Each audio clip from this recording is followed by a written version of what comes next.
In Shakespeare's The Merchant of Venice, Shylock demanded a pound of flesh in repayment. Today, critics say China is doing something similar, but with interest. A new report from Australia's Lowy Institute has just revealed that in year 2025, 75 of world's poorest countries below China record 22 billion US dollars in debt repayments alone. And that is the highest annual repayment ever.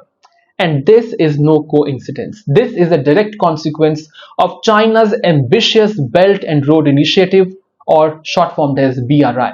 So let's break this down because it is very important.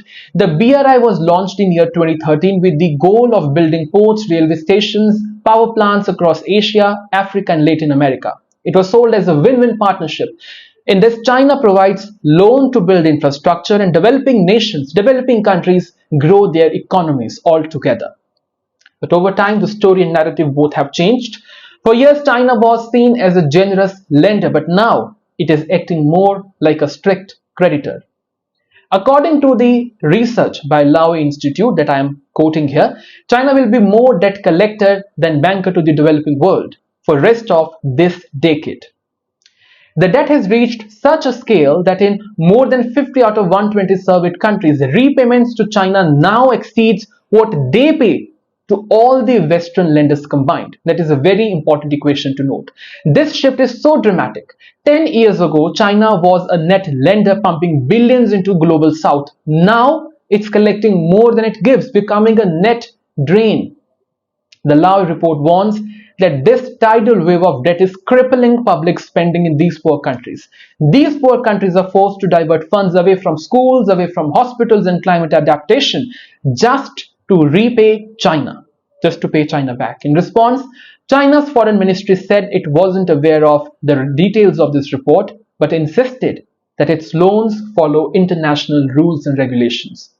Spokesperson Mao Ning accused a small number of countries of spreading lies and claimed that Chinese investment had been beneficial to developing nations, to these poor countries who are now repaying China.